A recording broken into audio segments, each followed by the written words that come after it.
فاتحہ. بسم اللہ.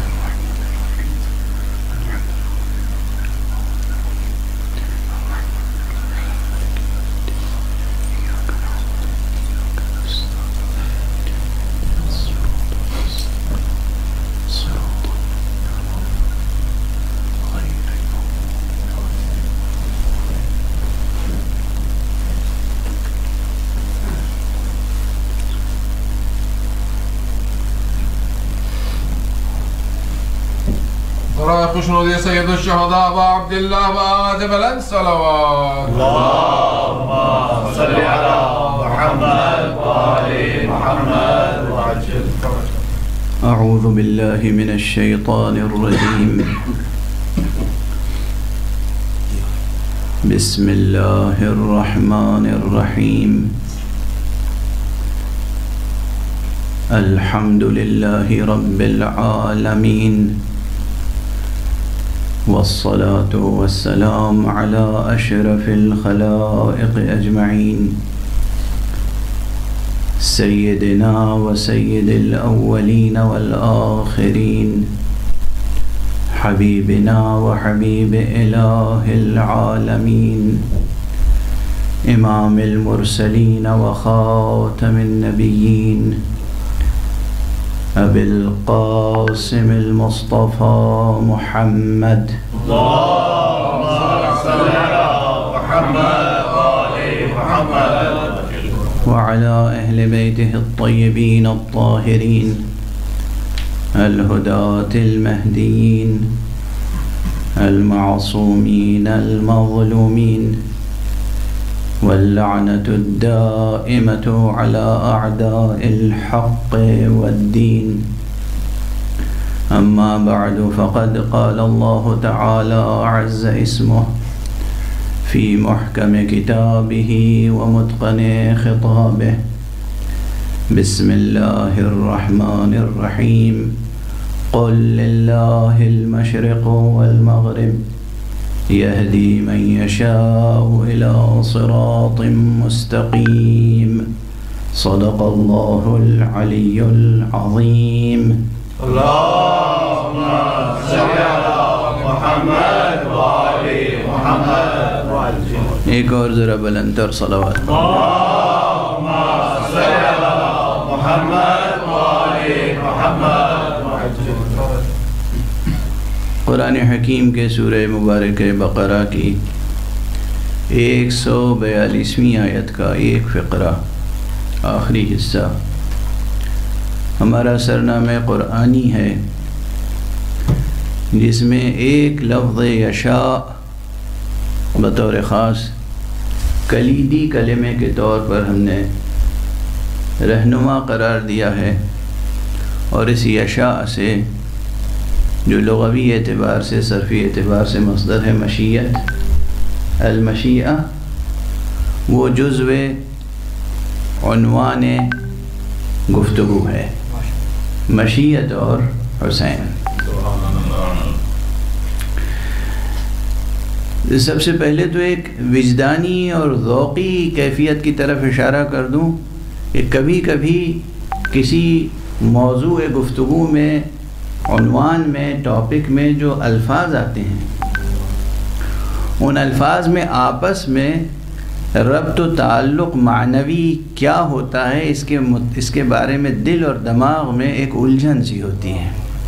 لیکن جب ہم مشیت اور حسین کہتے ہیں تو معلوم ہوتا ہے کہ ایک ایسا عنوان سامنے ہے جس میں کسی قسم کا استجاب نہیں پایا جاتا. ایسا تعلق ہے مشیت میں اور حسین میں. ہاں یہ ضرور ہے کہ یہ ذوق پوری انسانی آبادی کی نسبت سے اگر غور کریں تو بہت تھوڑے سے لوگوں میں ہے. یہ ذوق ان لوگوں میں ہے جن میں سب سے پہلے تو حق سبحانہ و تعالی پر ایک یقین پایا جاتا ہے.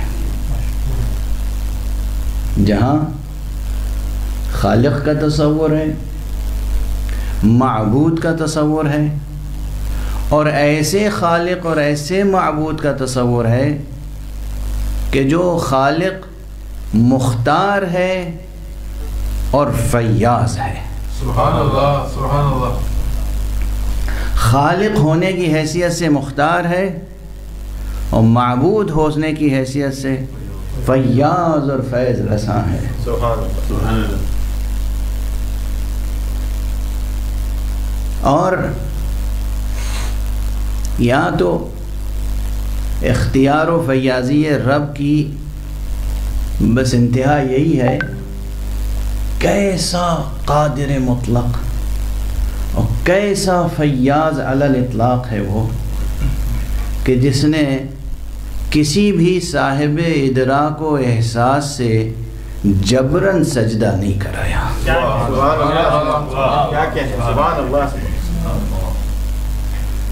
کیسا خدا ہے، کیسی عظمت کی نشانی ہے یہ. دیکھیے جہاں عظمتیں نہیں ہوتی وہاں لوگ اپنی عظمتوں کو منوانے کے لیے جبر کا سہارا لیتے ہیں، اقتدار کا سہارا لیتے ہیں. لیکن جہاں اقتدار نامتناہی ہو، جہاں اختیار نامتناہی ہو، وہاں پروردگار عالم نے کسی سے بجبر اپنا سجدہ نہیں کرایا ہے. روئے زمین پر کوئی فرد بشر آپ کو نہیں ملے گا، اور اگر عالم بشریت سے ماورا دیکھنے کی اور ربط پیدا کرنے کی کسی میں سکت ہو، صلاحیت ہو، تو آپ دیکھیں گے کہ جو نادیدہ مخلوقات ہیں پروردگار کے، ان میں بھی کوئی یہ کہتا ہوا نہیں ملے گا کہ ہم سے جبراً سجدہ کرایا گیا ہے. وہ پروردگار، اس کا تصور اگر ذہن میں ہے، اجمالی تصور، ظاہر ہے کہ وہ ہمارے تصور میں محدود نہیں ہو سکتا. پروردگار ہمارے تصورات میں محدود نہیں ہو سکتا. اسی لیے میں نے کہیں عرض کیا تھا تو بعض حضرات کو شکوک و شبہات لاحق ہو گئے. یہ شکوک و شبہات بھی کورونا سے کم نہیں ہیں، جسے لاحق ہو جائیں ہلاک کر کے چھوڑتے ہیں. ان کی بھی شفا یابی کے لیے دعا کیجیے، صلوات پڑھیے ایک محمد.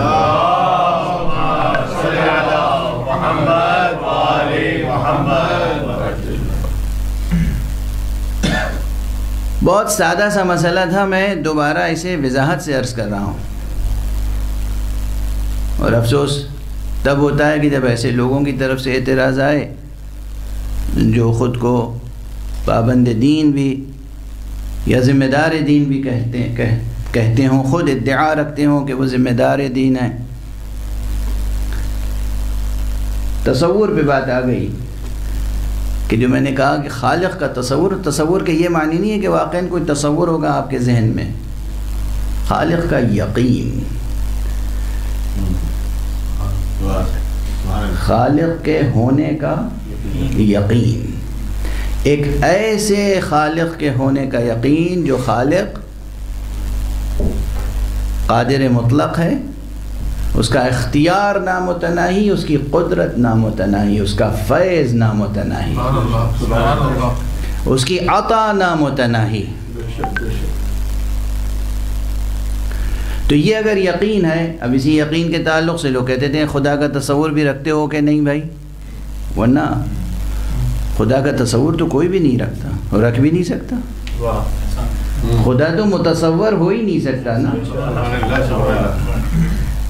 دیکھیے صاد واو رے کا جو یہ مادہ ہے، اسی سے صورت ہے، اسی سے تصویر ہے. نہ خدا صورت رکھتا ہے، نہ اس کی تصویر بن سکتی ہے، نہ وہ تصور میں آ سکتا ہے. خدا کوئی ہماری جیسی صورت تو نہیں رکھتا. وہ مکتب الگ ہے جو قائل ہیں کہ اللہ ہمارا ہی جیسا ہے، نعوذ باللہ. جسم رکھتا ہے، سر و سینہ رکھتا ہے، ساق و قدم رکھتا ہے. ان سے ابھی گفتگو نہیں ہے. گفتگو ان سے ہے جو ایک ایسے خالق کو پر یقین رکھتے ہیں جس خالق سے محمد مصطفیٰ صلی اللہ علیہ وآلہ وسلم نے متعارف کرایا، جس خالق کا تعارف ہم سے انبیاء نے کرایا ہے، پیغمبر خاتم نے کرایا ہے، اور امیر المومنین علی ابن ابی طالب علیہ السلام نے کرایا۔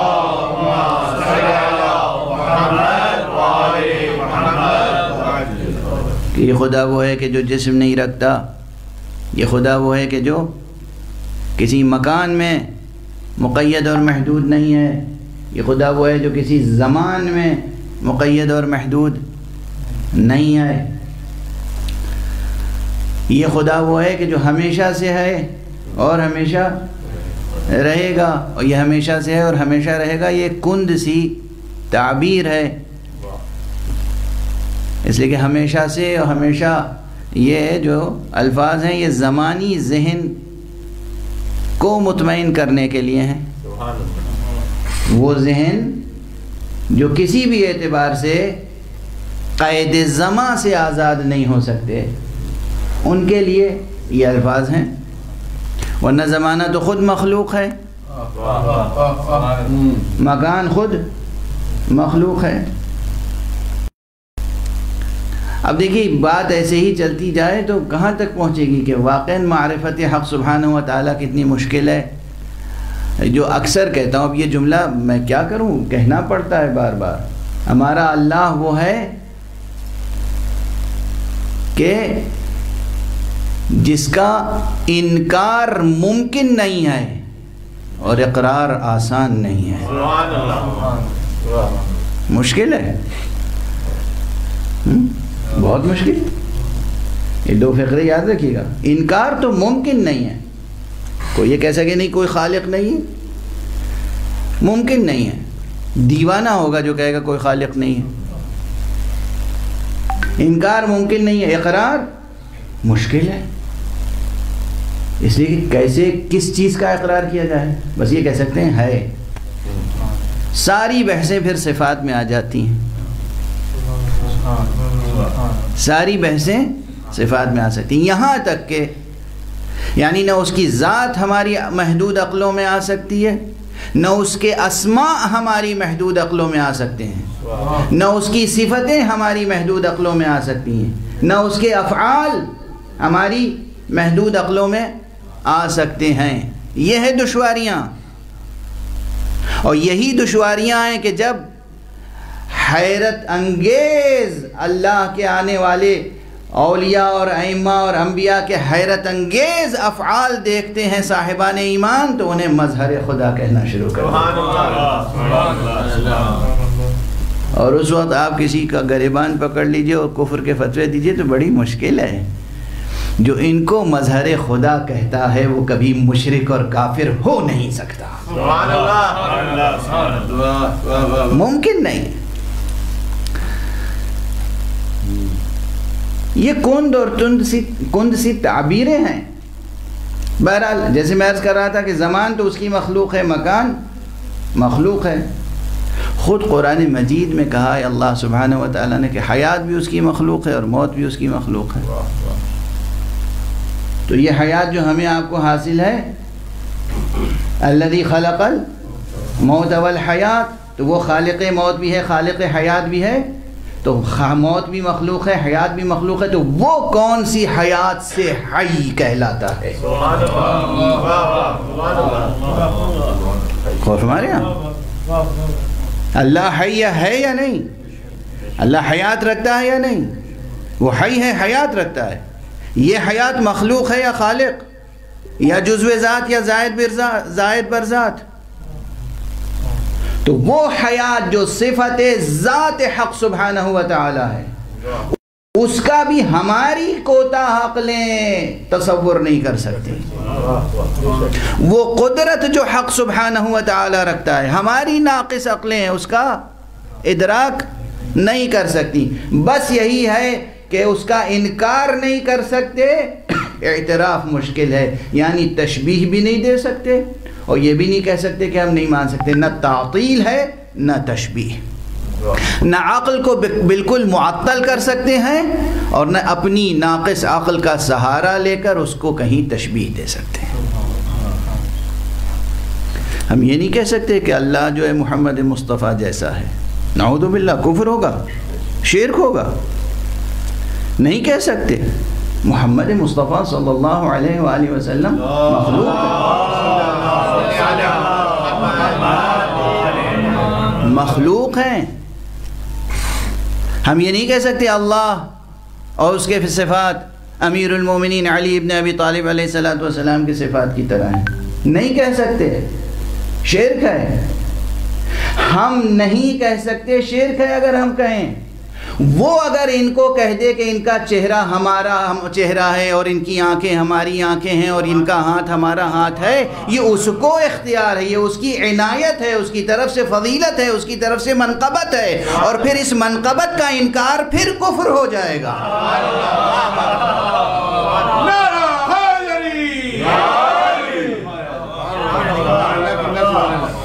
وہ اگر ان کو اپنا لے، وہ بادشاہ ہے، وہ مالک ہے، وہ اختیار ہے.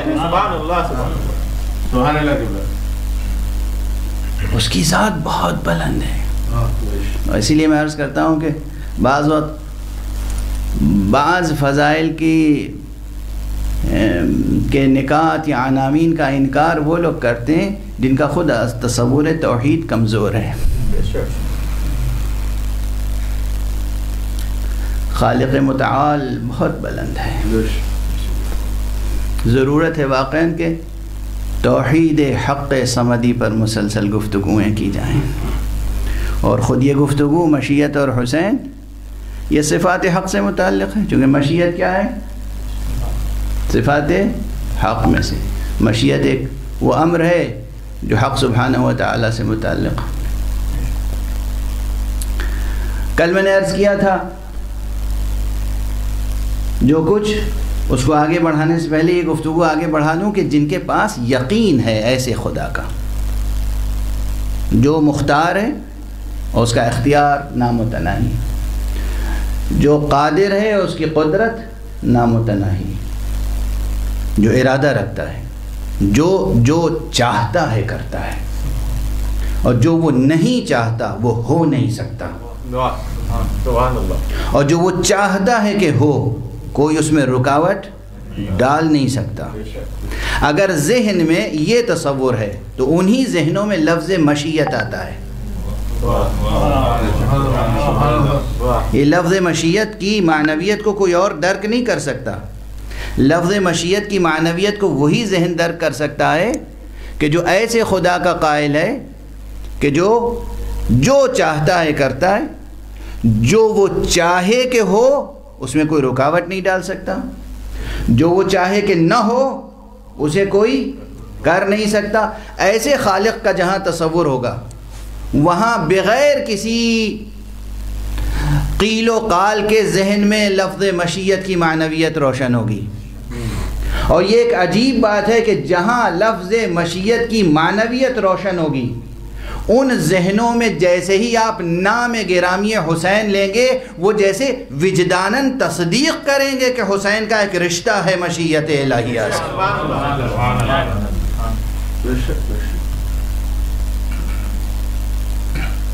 بات بلند افق تک پہنچ گئی، کافی بلند افق تک پہنچ گئی. دیکھیے کتابی علم الگ ہوتا ہے، کتابوں کے سہارے سے، عبارتوں سے، لفظوں سے، ڈکشنری سے معانی ڈسکور کرنا، ترجمہ کرنا، اور وجداناً کسی حقیقت کو درک کر لینا، یہ بہت بلند منزل ہے. ٹھہر کر یہاں جو طالبان علم ہے بطور خاص اور آپ سبھی حضرات اس بات کو بہت توجہ سے سماعت فرمائیں، اور جسے کہتے ہیں کہ صحیفہ دل میں رقم فرما لیں.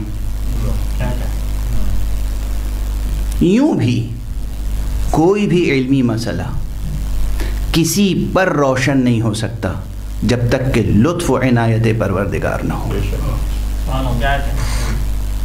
کسی کتاب سے کوئی مسئلہ روشن نہیں ہوتا ہے، کوئی استاد کوئی مسئلہ روشن نہیں کرتا ہے. علمی مسئلے بالکل ایسے ہی ہے کہ جیسے دل میں اور دماغ میں کسی وقت اچانک ایک روشنی پیدا ہو جائے. اس طرح سے علمی مسئلے منکشف ہوتے ہیں. علمی مسئلے منکشف ہوتے ہیں، روشن ہوتے ہیں.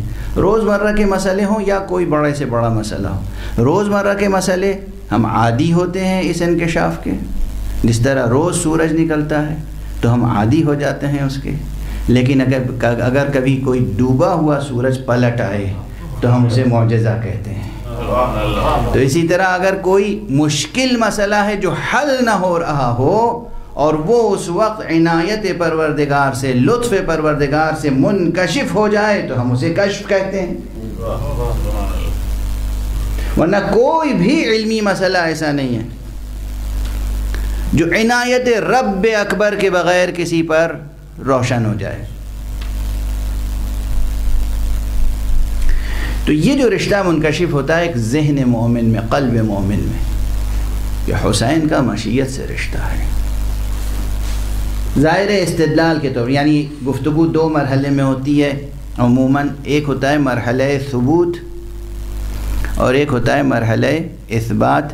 اب یہ دو ذرا مشکل ٹرمینالوجیز آ گئیں. آپ ایک درود پڑھیں تو میں اس کی وضاحت کر دوں. اللہم صلی علی محمد وآل محمد. اب بالکل ٹیکنیکل جو علمی مثالیں ہیں وہ تو اس وقت اب نہیں دوں گا، اصطلاحی مشکل ہے تو اب اس کی تفصیلات اور بھی مشکل ہوں گی. لیکن ثبوت اور اثبات کے معنی ہے کہ مثلاً کسی شخص میں، اب بالکل طالب علموں کو سمجھانے کے لیے ایک تقریبی مثال دے رہا ہوں. 10 بچوں نے خوب محنت کی، پڑھا لکھا، کوئی خاص کمپٹیشن ہے، ٹیسٹ میں بیٹھنا ہے.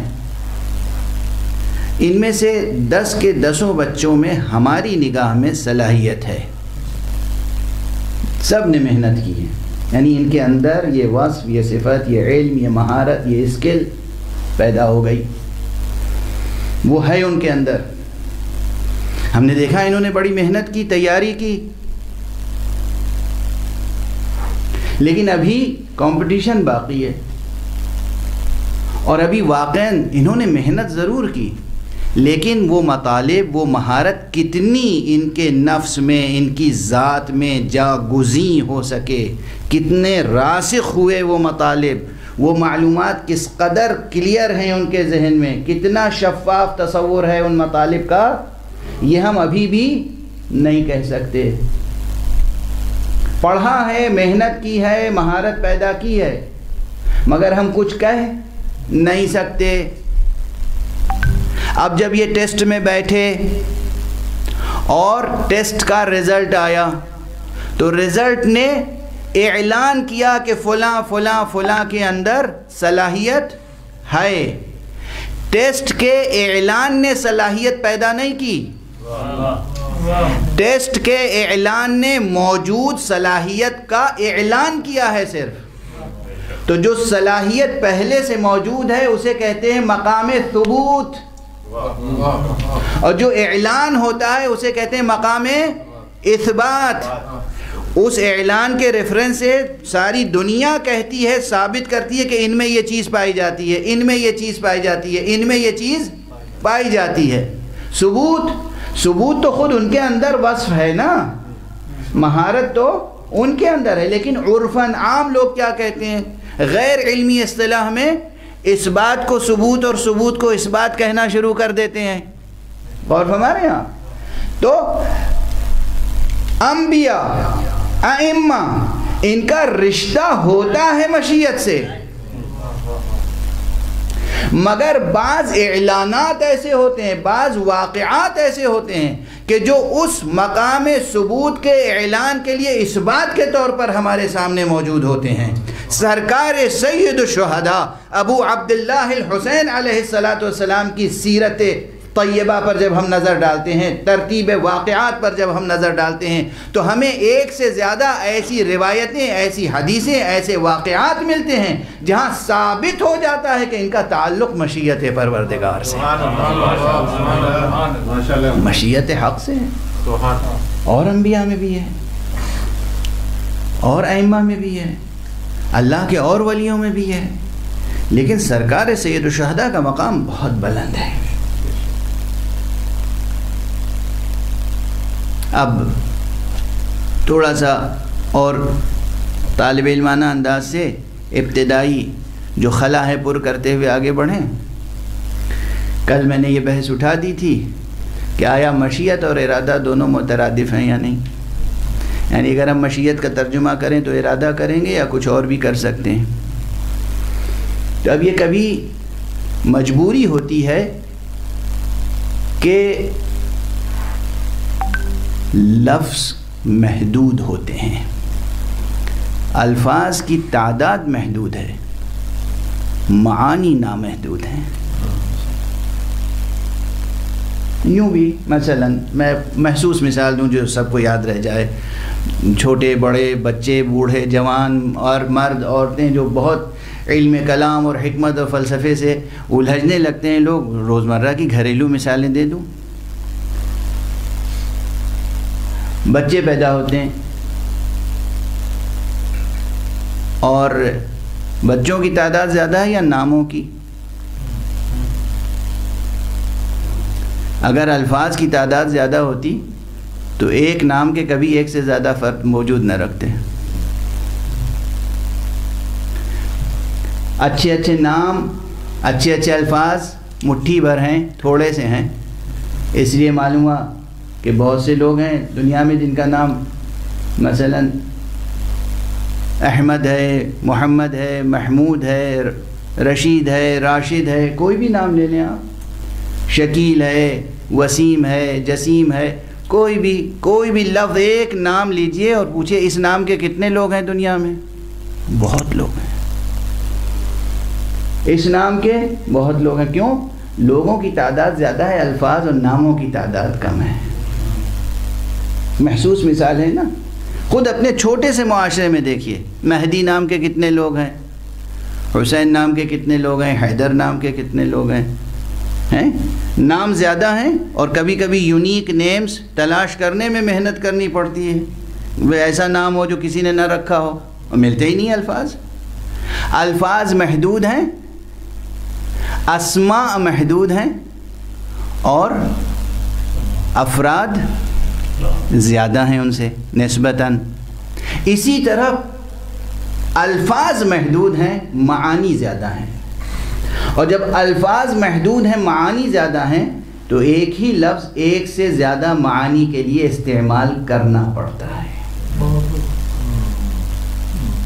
یہ ہے مجبوری۔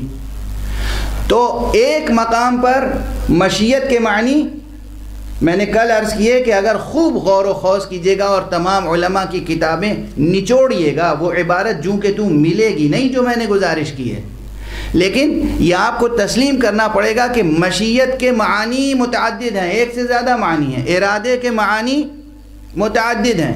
خود قرآن مجید میں بہت بڑے عربی زبان کے لغت نگار ہیں، علامہ فیروز آبادی، جن کی کتاب القاموس بھی مشہور ہے، اور جنہوں نے قرآن مجید سے متعلق بصائر نام کی ایک عظیم الشان کتاب لکھی علوم القرآن میں۔ انہوں نے لکھا کہ لفظ ارادہ جو ہے وہ قرآن مجید میں تقریباً 5 معانی میں استعمال ہوا ہے۔ کبھی کبھی یہ بھی ہوتا ہے کہ متکلم اتنا قوی ہو کہ ایک لفظ جتنی بار استعمال کرے نئے معانی منکشف کرے۔ اور ہمارے یہاں خلاقیت ہو تو ایسی، ایک ہی لفظ اور معنی میں اگر محدود ہو کے رہ گئے تو کیسی خلاقیت ہے؟ اگر ایسی خلاقیت ہے کہ جتنی بار لفظ کا استعمال کیا اتنے بار نئے معانی کی تجلی سامنے آئی، تو معلوم ہے یہ ہے خلاقیت۔ تو خود قرآن مجید میں لفظ ارادہ متعدد معانی میں استعمال ہوا، لیکن میں عرض کر چکا ہوں کہ لفظ مشیت جو کہتا ہوں قرآن مجید میں تو نہیں ہے، لیکن دینی ادب میں، ریلیجس لٹریچر میں، اسلامک لٹریچر میں اور کلاسیکل اسلامک لٹریچر میں موجود ہے۔ تو مشیت کے ایک معنی یہ ذہن میں رکھیے گا کہ مشیت یعنی وہ ارادہ حق، اللہ سبحانہ و تعالیٰ کا وہ ارادہ جس سے وہ کسی شے کو شے ہونے کا اعتبار بخشتا ہے، جس سے وہ شے کو شے بناتا ہے، جس سے وہ لا شے سے شے بناتا ہے۔ بات یہاں تک پہنچی تھی۔ اب اس سے آگے بڑھاتے ہوئے پھر وہی بات ہے کہ بار بار سوچنا پڑتا ہے کہ بات کتنی پھیلائی جائے اور کہاں تک گفتگو کا دامن سمیٹا جائے۔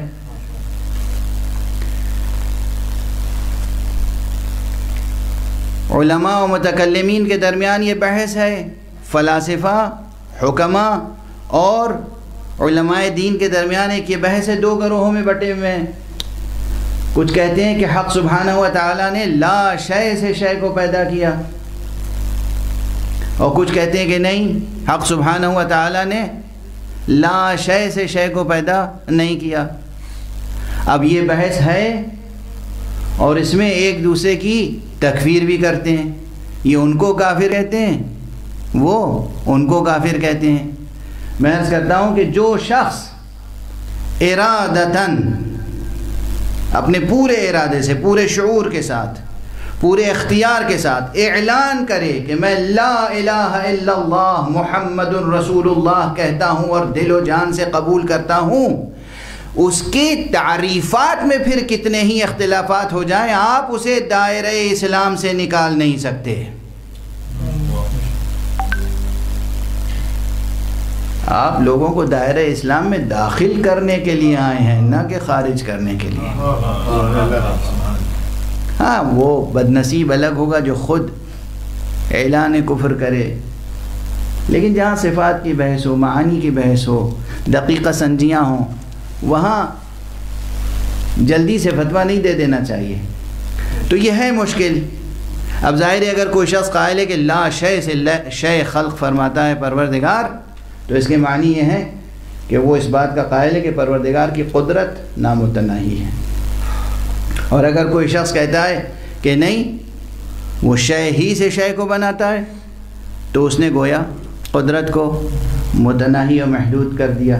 اب یہ اعتبارات ہیں۔ یا مثلا ایک اور قول ہے، کہہ کے تیزی سے آگے بڑھ جاؤں، حضرت ابو حامد غزالی نے یہ قول غالباً سب سے پہلے کہا ہے، اور اس کے بعد لوگ دہراتے گئے کہ یہ کائنات جیسی کہ ہے اس سے بہتر ممکن نہیں تھی۔ اگر ممکن ہوتی تو پروردگار یقیناً اس بہتر شے کو خلق فرماتا، اس سے بہتر ممکن نہیں تھی۔ اس پر ایک بحث ہے، ایک قیامت برپا ہے، لیس فی الامکان احسن مما کان، اس پر ایک بحث ہے، چل رہی ہے۔ یہ سب بحثیں ارادہ و اختیار حق سے متعلق ہیں اور قدرت حق سبحانہ و تعالی سے متعلق ہیں۔ مشیت ایک وہ ہے کہ جو حق سے متعلق ہے، لیکن پھر اسی لفظ مشیت کو ارادے کے معنی میں بھی استعمال کر لیتے ہیں اور ارادے کو مشیت کے معنی میں بھی استعمال کر لیتے ہیں۔ خاص طور سے خاص لفظ مشیت سے ہٹ کر جب صرف فعل کی منزل آتی ہے، شاء یشاء، تو اس میں خود اللہ سبحانہ و تعالی نے مخلوقات کے لیے بھی یہ لفظیں استعمال کی ہیں۔ اور وہ آیتیں کسے یاد نہیں ہوں گی جہاں فرمایا گیا ہے وَمَا تَشَاءُونَ إِلَّا أَن يَشَاءَ اللَّهُ، اور تم تو کچھ چاہتے ہی نہیں ہو مگر وہ جو خدا چاہتا ہے۔ تو اب یہ الفاظ قرآن مجید کے ہیں، یہاں پر خود مفسرین میں خود یہ کتنے صاف الفاظ ہیں، وَمَا تَشَاءُونَ، تم کچھ نہیں چاہتے ہو، إِلَّا أَن يَشَاءَ اللَّهُ، مگر وہی چاہتے ہو جو خدا چاہتا ہے۔ تو یعنی ڈکشنری میننگ کے اعتبار سے الفاظ بہت سادہ ہیں اور گرامیٹیکل کمپوزیشن کے اعتبار سے ترکیب جملے کی بہت صاف ہے، ترجمہ کرنا، ٹرانسلیشن کرنا کوئی دشوار نہیں ہے، پھر بھی انہی آیتوں کے ذیل میں ایسی قیامت کی بحثیں ہیں کہ نہ پوچھیے۔ انہی آیتوں کو سامنے رکھ کر ایک جبر کا قائل ہو جاتا ہے اور ایک تفویض کا قائل ہو جاتا ہے۔ انہی آیتوں کے سامنے رکھ کر جبریہ و قدریہ و نہ جانے کتنے مکاتب وجود میں آ جاتے ہیں۔ کیوں؟ اس لیے کہ وہ کہتے ہیں کہ صاف صاف آیت کہتی ہے کہ تم وہ چاہتے ہی نہیں ہو مگر وہ چاہتے ہو جو خدا چاہتا ہے، تو ہم جو کچھ چاہتے ہیں ہم کچھ نہیں چاہتے، وہی چاہتے ہیں جو خدا چاہتا ہے۔ اور نعوذ باللہ، دیکھیے یہ بحث ٹھہر کے یہاں پر یاد دلا دوں کہ لوگ کچھ معترض ہوتے ہیں اور کچھ مستفسر، یعنی کچھ اعتراض کرتے ہیں، کچھ سوال کرتے ہیں کہ آپ ایسی بحثیں لے کر ممبر پہ کیوں آتے ہیں؟ یہ تو خالص علمی بحثیں ہیں۔ یہ خالص علمی بحثیں ہونے کے باوجود ہر فرد بشر کی زندگی سے جڑی ہوئی بحثیں ہیں۔ یہ جبر و اختیار کی بحث ہر فرد بشر کی زندگی سے جڑی ہوئی ہے۔ قضاء و قدر کی بحث ہر فرد بشر کی زندگی سے جڑی ہوئی ہے۔ ضرور عالم، فقیہ، متکلم، حکیم، دانا اپنی سطح پہ اپنی مخصوص زبان میں اپنی مخصوص اصطلاحوں میں گفتگو کرتے ہیں، لیکن مبتلا سب ہیں۔ ہر دل میں یہ درد ہے، اور اسی لیے شعراء مثلا طرح طرح سے لوگوں نے جبر کے فلسفے کو بہت شہرت دی۔ اب سادہ سا ایک شعر مجھے یاد آ رہا ہے کہ کس قدر دلاویز طریقے سے جبر کا اعلان کر جاتا ہے شاعر شیخ ابراہیم ذوق۔ بہت سے لوگ اکثر ان کے یہ دو مصرے دہراتے ہیں کہ لائی حیات آئے قضا لے چلی چلے، اپنی خوشی نہ آئے نہ اپنی خوشی چلے۔ یہ کس چیز کا اعلان ہے؟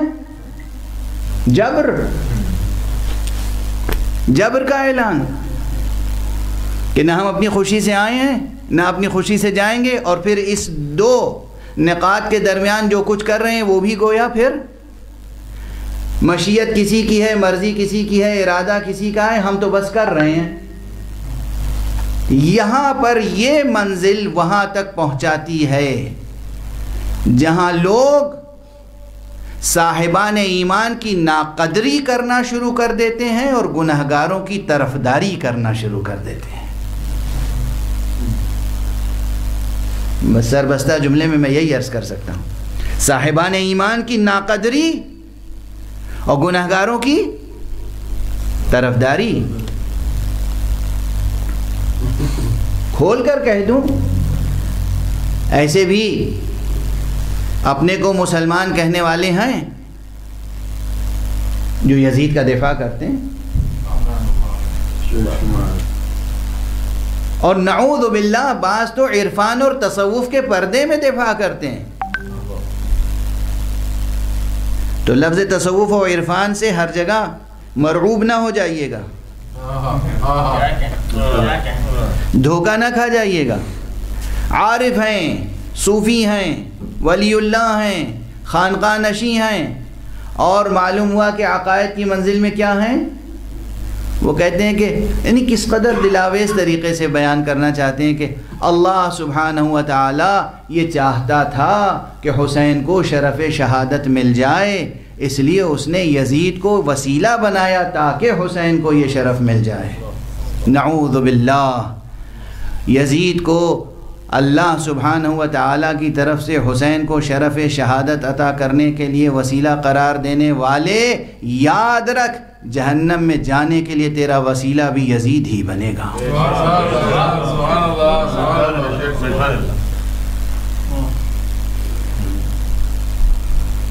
یہ ہے بہکا ہوا عرفان، بھٹکا ہوا تصوف۔ کوئی بھی بھٹک سکتا ہے، صوفی بھی، فقیہ بھی، متکلم بھی، حکیم بھی، فلسفی بھی، کوئی بھی بھٹک سکتا ہے۔ صراط مستقیم پر قدم ڈگمگائیں نہیں، اس کے لیے بڑے ریاض کی بھی ضرورت ہے، بڑی ادھر سے عنایت کی بھی ضرورت ہے۔ ایک صلوات پڑھ دیجئے محمد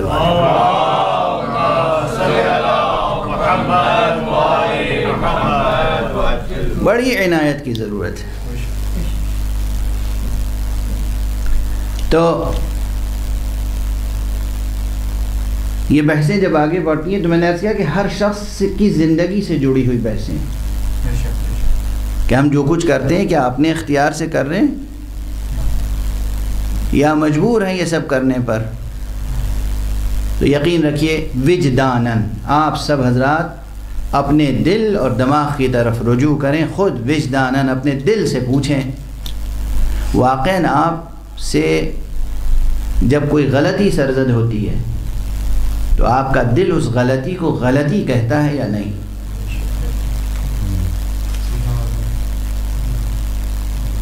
اور جب کوئی نیک عمل آپ انجام دیتے ہیں تو آپ کا دل اس پر مسرت محسوس کرتا ہے یا نہیں؟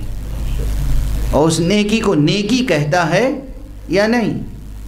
اگر یہ دل، آپ کا دل تو جھوٹ نہیں بولتا نا آپ سے، آپ دوسروں سے جو کچھ بھی بولتے ہوں، سچ بولتے ہوں یا جھوٹ بولتے ہوں، آپ کا دل آپ سے جھوٹ نہیں بولتا۔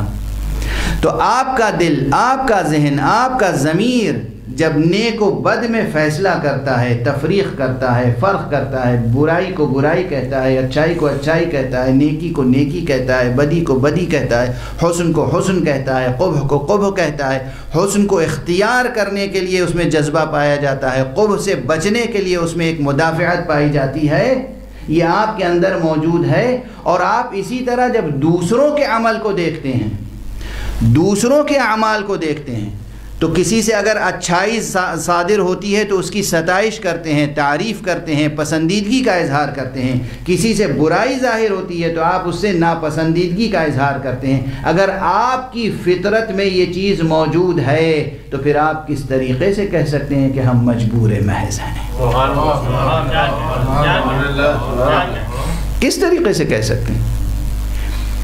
وجداناً خود اپنی ذات میں ڈوب کر یہ معنی کشف کریں کہ آپ کسی برائی سے بچ سکتے ہیں یا نہیں۔ کیا کہتا ہے آپ کا دل؟ گناہ کرنے کے بعد بھی دل ملامت کرتا ہے کہ میاں یہ نہ کرتے تو اچھا تھا؟ ہوتا ہے یا نہیں یہ تجربہ؟ اور محسوس کرتے ہیں یا نہیں کہ ہاں ہم نہ کرتے تو اچھا تھا؟ تو یہ طبیعت میں برائی سے رکنے کی استعداد اور صلاحیت بھی موجود ہے، ذات میں، فطرت میں، آپ کے اندر، اور اچھائی کو انجام دینے کی صلاحیت بھی موجود ہے۔ جب آپ کے اندر کسی چیز کو اختیار کرنے اور کسی چیز کو ترک کرنے کی صفت اور صلاحیت اور استعداد موجود ہے تو پھر آپ اپنے آپ کو مجبور محض کیسے کہہ سکتے ہیں؟ ممکن نہیں ہے کہ آپ اپنے کو مجبور محض کہیں، ممکن نہیں۔ جناب والا میں وقت تیزی سے گزرتا جا رہا ہے، مگر ایک بات کہنے کا جی جاتا ہے، آپ تو انسان ہیں، بشر ہیں، اشرف المخلوقات ہیں۔ میں تو کہتا ہوں چلیے جنگلوں میں چلیے یا گھروں میں جانوروں کو پال کے دیکھیے،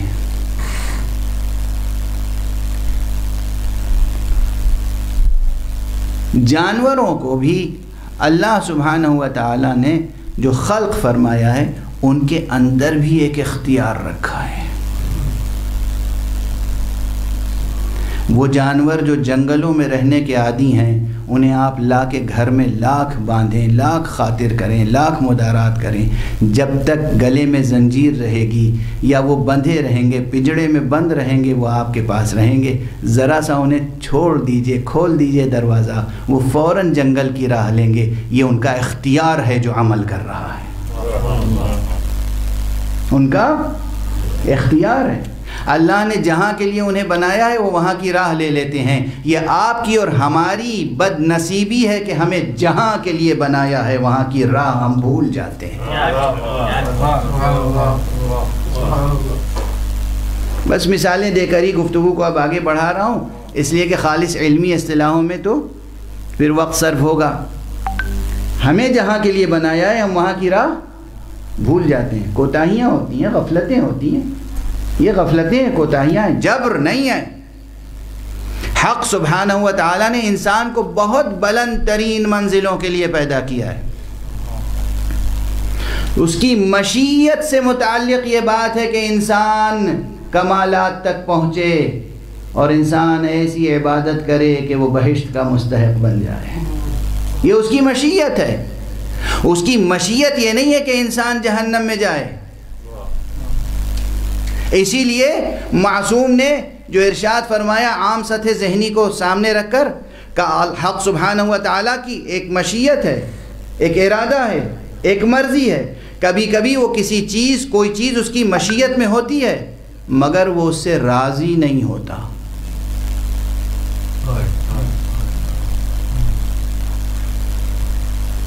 ممکن ہے کہ چند دقیقے زیادہ صرف ہو جائیں، لیکن آج ایک مثال اور دے دوں. ایک صلوات پڑھیے محمد و آل محمد.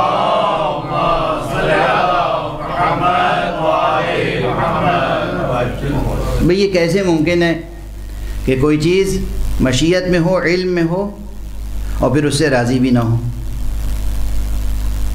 اب یہ ہم اپنی اور آپ کی زندگی سے مثال دیتے ہیں. فرض کیجئے،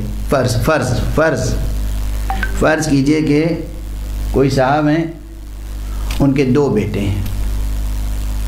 ایک بیٹا نہایت لائق، ایماندار، دیانتدار، اطاعت شعار، اور ایک بیٹے کے بارے میں انہیں پتہ چل گیا ہے کہ یہ جھوٹ بھی بولتا ہے اور خیانت بھی کرتا ہے. جب ہم پیسے دیتے ہیں کوئی چیز منگانے کے لیے تو وہ ملتی ہے چیز جتنے کی وہ قیمت دگنی بتاتا ہے اور باقی پیسے رکھ لیتا ہے. علم ہو گیا، یہ یقین ہے. ٹھیک ہے، اب انہیں کرنا یہ ہے کہ اس کی تربیت کرنی ہے. تربیت کرنے کے لیے کبھی کبھی اس طرح بچے جھوٹ بولنے لگتے ہیں کہ آپ لاکھ کہیے بیٹے سچ بتا دو، وہ نہیں بتاتے. تو پھر ان کی زبان سے سچا اعتراف کرانے کے لیے تدبیریں کرنی پڑتی ہیں. آپ جانتے ہیں کہ یہ خائن ہے، خیانت کرے گا، مگر آپ نے اسے بلایا. اب میں ہندوستانی زبان میں بات کر رہا ہوں تو ہندوستانی مثالیں دوں گا. آپ لوگ لندن میں بیٹھے ہیں، پاؤنڈ میں ترجمہ کر لیجئے گا. آپ نے اسے 100 روپے دیے، چیز تھی 50 روپے کی. آپ نے کہا بیٹے یہ لے جاؤ. آپ دے رہے ہیں اسے، آپ کو معلوم ہے کہ چیز 50 کی ہے، آپ دے رہے ہیں اسے 100 روپے. آپ کو معلوم ہے کہ یہ آ کے بتائے گا کہ یہ چیز 90 کی یا 100 کی ملی. آپ نے دوسری طرف دوسرے بیٹے سے کہا کہ تم ذرا فاصلے سے کھڑے رہنا، اور جب اس کی بات ہو دکاندار سے تو سننا کہ وہ کیا کہہ رہا ہے، دیکھنا کہ کیا قیمت دے رہا ہے. اور ہمارے یہاں اب وہ بیٹا، اسے خبر نہیں کہ کوئی شخص مجھے دیکھ رہا ہے، وہ گیا 100 روپے آپ نے دیے اپنے اختیار سے.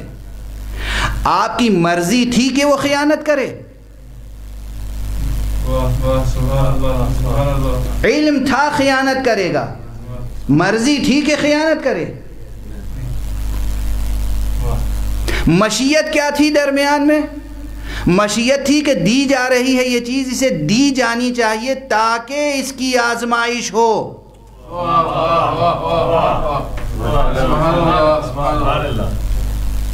خدا کا شکر ہے کہ ذہن ساتھ ساتھ چل رہے ہیں.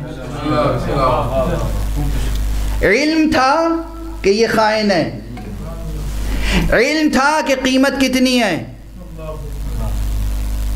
دیا قیمت سے زیادہ. علم رکھنے کے باوجود خیانت پر راضی نہیں تھا، معلوم تھا خیانت کرے گا، اور اس لیے دیا کہ مشیت یہ تھی کہ اس کی آزمائش ہو، اور اس کی ہدایت کے لیے دوسرے بیٹے کو بھیجا کہ تم اس کے عمل پر گواہ رہنا. اگرچہ اس بیٹے کو خوف بھی تھا کہ یہ کہیں ایسا نہ ہو قابیل کی طرح مجھے قتل کرنے کے در پہ ہو جائے، یہ بیٹا جو گیا ہے اللہ کے مشن، یہ بیٹا جو گیا ہے آپ کے مشن پر تاکہ اس کی غلط کاریوں کو پکڑے، نیکوکار کی نیکی پر گواہی دے، دکاندار کی نیکی پر گواہی دے کہ اس نے قیمت زیادہ نہیں لی ہے، اس بیٹے کی غلطی پر گواہی دے کہ اس نے غلط کاری کی ہے، اس نے خیانت کی ہے، وہ بیٹا جزء مشیت ہے۔ سبحان اللہ، سبحان اللہ، سبحان اللہ، وہ نظام مشیت کا حصہ ہے۔ علم ہے کہ خطا ہوگی، مشیت یہ ہے کہ آزمائش کی جائے، اس خطا سے راضی نہیں ہے اور اس کی قربانی پر اپنی رضا قربان کر دیتا۔ ایک صلوات پڑھ دیجئے محمد و آل محمد۔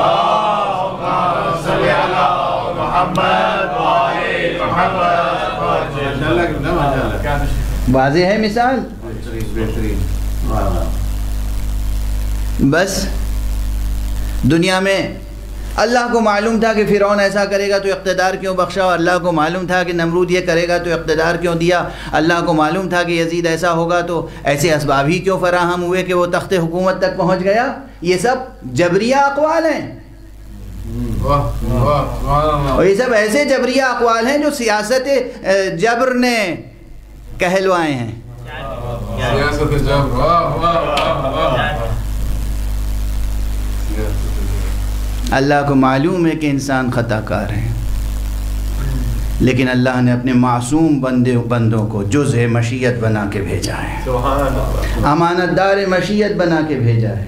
ہماری مشیت یہ ہے کہ ان کی آزمائش ہو، نیکوں کو کی آزمائش ہو، بدوں کی آزمائش ہو، نیکوں کو ان کا صلہ ملے، بدوں کو ان کی سزا ملے، اور جو اس سلسلے میں مصیبتیں برداشت کریں گے، جو اس سلسلے میں مشکلات برداشت کریں گے، قانون حق کو نافذ کرنے کے لیے، مصلحت پروردگار کی حفاظت کی خاطر، ان کا تعلق براہ راست مشیت رب سے ہوگا۔ بس اگر یہ بات سمجھ میں آ گئی تو تمام معصومین کی زندگیوں میں بہت سے واقعات کے اسرار کھل جائیں گے۔ معلوم تھا کہ یہ اس طرح سے ہونے والا ہے تو کس طرح سے عمل انجام دیا اور اقدام کیا، جو مسلسل آپ ماہ محرم میں سنتے ہیں، اور جب بھی تذکرہ امام حسین علیہ السلام کا ہوتا ہے تو آپ سنتے ہیں کہ جب مدینے سے چلے تو سرکار سید الشہداء کو روکنے والوں نے روکا۔ اب یہاں پر ایک وضاحت کرتا چلوں، تاریخی حیثیت سے وضاحت ہے، تعلق اس کا کلامی مباحث سے بھی ہے کہ روکنے والوں نے روکا، مگر کوئی ایک مثال سوائے مروان کے اور کوئی ایک مثال نہیں ملتی کہ کسی نے یہ جرأت کی ہو، جسارت کی ہو، یہ ہمت کی ہو کہ امام حسین سے کہتا کہ آپ یزید کی بیعت کیوں نہیں کر لیتے۔ کسی نے یزید کی بیعت کا مشورہ نہیں دیا ہے، کسی صحابی نے، کسی ہاشمی نے یا غیر ہاشمی نے مشورہ بیعت کا نہیں دیا ہے سوائے ایک مروان کے۔ اور جب مروان نے کہا کہ یا ابا عبداللہ، اے حسین، میں آپ کو ایک مشورہ دے رہا ہوں، قبول فرما لیجئے، اس میں آپ کی بھلائی ہے، آپ یزید کی بیعت کر لیجئے۔ تو امام حسین نے فرمایا انا للہ و انا الیہ راجعون وعلی الاسلام السلام اذا ابتلیت الامت براع مثل یزید۔ اگر یہ امت یزید جیسے حکمراں سے آزمائش میں مبتلا ہو تو پھر اسلام پر سلام ہے، وعلی الاسلام السلام، سوائے اس ایک مثال کے اور کوئی نہیں ملتا۔ اور یہ سب معمور ہیں، ورنہ کوئی نہیں ملتا جس نے امام حسین سے کہا ہو کہ آپ بیعت کر لیجئے۔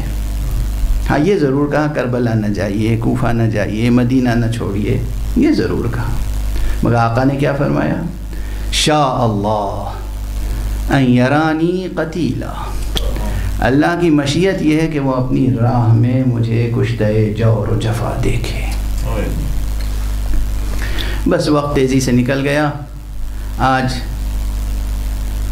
میرا جی چاہ رہا ہے ایک ایسی شہادت کا تذکرہ کروں کہ جس کا عموماً محرم کے اس عشرے میں کم تذکرہ ہوتا ہے برابر ہوتا ہے، ممبروں سے بعد میں مجالس میں لوگ کرتے ہیں، لیکن عشرہ اولیٰ میں یہ تذکرہ کم ہی ہوتا ہے، شاذ و نادر ہوتا ہے۔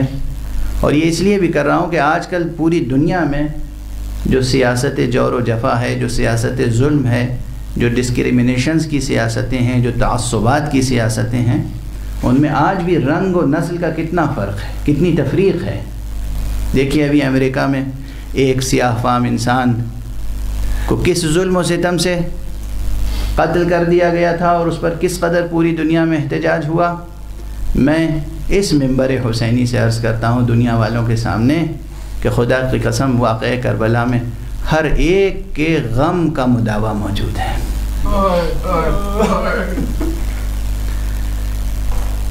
واقعہ کربلا ایک ایسا تاریخی اور عظیم معجزہ ہے کہ اس میں ہر ایک کے لیے اس کے غم کا مداوع موجود ہے۔ کربلا میں ایک سے زیادہ ایسے سیاہ فام افراد تھے جو حسین علیہ السلام پر قربان ہوئے۔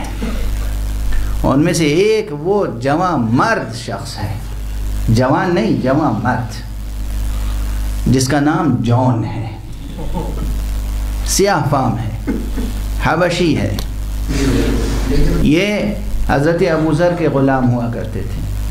حضرت ابوذر نے جناب امام حسین علیہ السلام کی غلامی میں دیا، جناب امام حسین نے حضرت امام زین العابدین علیہ السلام کی غلامی میں دیا، اور یہ اہل بیت کے ساتھ ساتھ رہے، غلام تھے۔ اور وہ بھی یہ یاد رکھیے گا کہ غلام نہیں کر کے نہیں رکھا تھا، غلام بنا کر نہیں رکھا تھا، امام حسین نے آزاد کر دیا تھا، لیکن ان کا آقا آپ نے آزاد کر دیا ہے مگر میں چھوڑوں گا نہیں آپ کا دروازہ،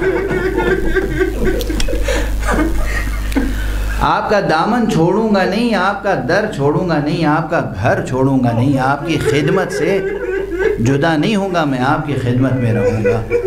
آقا حسن کی خدمت کی، آقا حسین کی خدمت کی، آقا سید سجاد کی خدمت کی، اور کربلا تک آ گئے۔ روز عاشوراء جب بہت سے اصحاب شہید ہو گئے تو یہ سیاہ فام، یہ غلام ابن غلام، یہ آیا اور آقا کے سامنے کہا ابا عبداللہ یا ابن رسول اللہ، اے رسول زادے، اے فرزند رسول، کیا اجازت ہے کہ میں بھی جا کر آپ کی طرف سے جہاد کروں اور جام شہادت میں مجھے بھی نصیب ہو جائے؟ امام حسین علیہ السلام نے ایک جملہ فرمایا ہے، تمام مورخین نے لکھا ہے یہ جملہ، یاد رکھیے، سنیے کیا فرمایا۔ کہا دیکھو تم تو ہمارے ساتھ اس لیے تھے تاکہ زندگی کی نعمتیں تمہیں میسر رہیں۔ دیکھیے بڑوں کے ساتھ غلام طبقہ کس لیے ہوتا ہے؟ فقیر طبقہ، نادار طبقہ، محتاج طبقہ، غلام، کنیزیں کس لیے ہوتی ہیں؟ بڑوں کے ساتھ ہوتی ہیں تاکہ ان کی زندگی بھی ان کے سائے میں عیش و عشرت سے بسر ہو جائے، ان کی ضرورتیں پوری ہوتی رہیں، وہ محتاج نہ رہیں کسی کے۔ کہا تم تو اچھے وقتوں کے لیے آئے تھے، تم تو اس لیے آئے تھے، اب ہم یہ نہیں چاہتے کہ تم ذبح ہو جاؤ، تم قتل ہو جاؤ، تم آزاد ہو جاؤ، اور راستہ بھی بتایا کہ تم اس طرح بچ بچ کے نکل جاؤ، تم محفوظ رہو گے، یہ ہماری جان کے دشمن ہیں، تم سے کوئی سروکار نہیں ہے انہیں۔ ایک مرتبہ اس غلام نے تڑپ کے کہا آقا اچھے وقتوں میں تو ہم آپ کے ساتھ رہے، اور جب کوئی سخت وقت پڑے تو ہم چھوڑ کر چلے جائیں، یہ بے وفائی مجھ سے نہیں ہو سکتی، یہ بے وفائی مجھ سے نہیں ہو سکتی۔ حضرت جون نے، حضرت جون نے اس کے بعد چند جملے کہے ہیں، یہ تقریباً تمام مورخین نے کہا یا ابن رسول اللہ ان لونی لاسود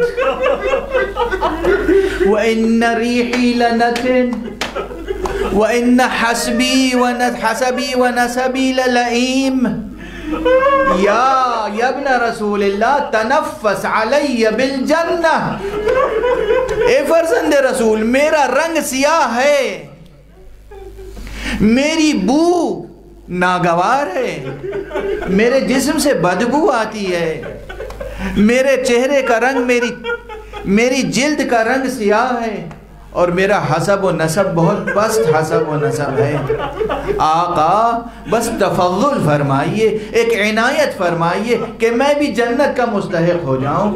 پہلے تو التجا کے لہجے میں کہا اور اس کے بعد ایک عزم کا اظہار کیا قسم کھا کے، واللہ یا ابن رسول اللہ یا ابا عبداللہ لن افارقک، میں آپ کو کبھی نہیں چھوڑوں گا، حتی یختلط دمی بے دمک، یہاں تک کہ میرا خون آپ کے خون کے ساتھ شامل ہو جائے۔ عزم کا اظہار، آقا کی آنکھوں میں آنسو ڈبڈبا ہے، آقا نے اجازت دی، جاؤ جون جاؤ۔ اور چند مواقع ایسے ہیں کربلا کی جنگ میں جہاں آقا حسین لاشوں پر گئے، ہر ایک کی لاش پہ نہیں پہنچ پائے ہیں، بعض مورخین کے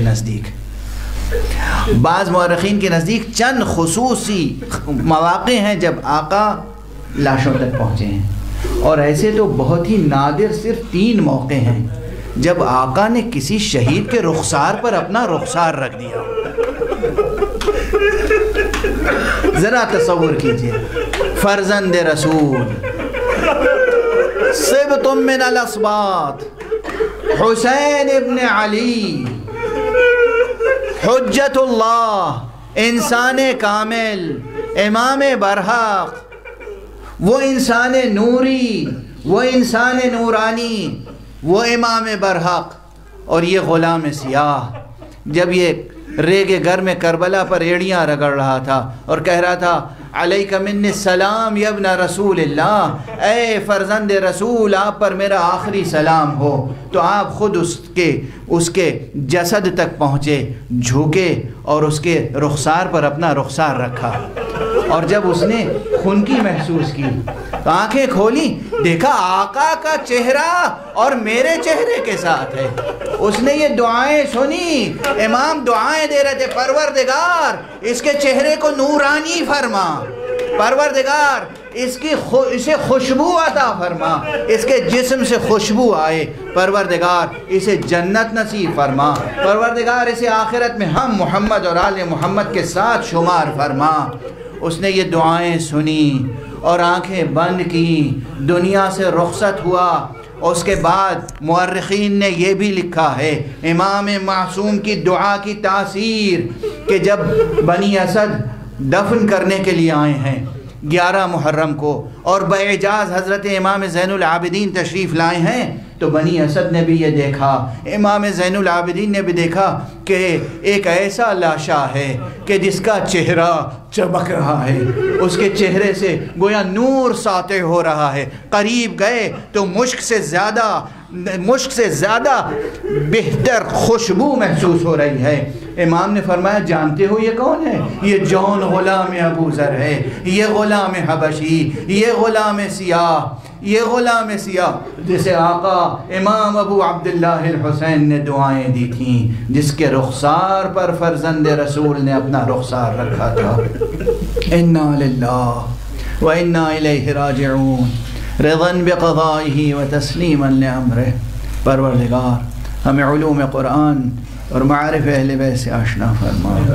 معبود پروردگار اس روئے زمین پر تمام انسانوں کے درمیان ہر طرح کی ناروا تفریق کو مٹا دے۔ پروردگار تمام گوروں اور کالوں پر کرم کرنے والے دنیا سے اس طرح کی تفریقوں کو مٹا دے۔ پروردگار دنیا سے ہر طرح کی برائی کو مٹا دے۔ پروردگار معبود ہر آئی ہوئی بلا اور مصیبت اور بیماری کو دور فرما۔ پروردگار کرے ارض کو ایسا پاک و پاکیزہ اور روشن فرما دے کہ تیرا ولی آخر اس پر اپنا قدم رکھ سکے۔ پروردگار ہماری عزاداریوں کو قبول فرما۔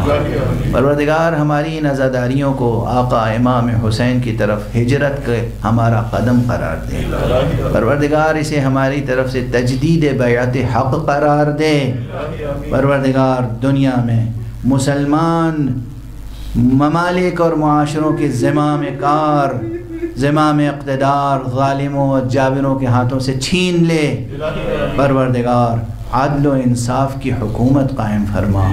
معبود وارث حسین فرزند زہرا کو اذن ظہور عطا فرما اور ان کے ہاتھوں سے اپنی رافت و رحمت و عدالت کا پرچم لہرا دے. ماتم حسین یا حسین یا حسین یا حسین یا حسین یا حسین یا حسین یا حسین یا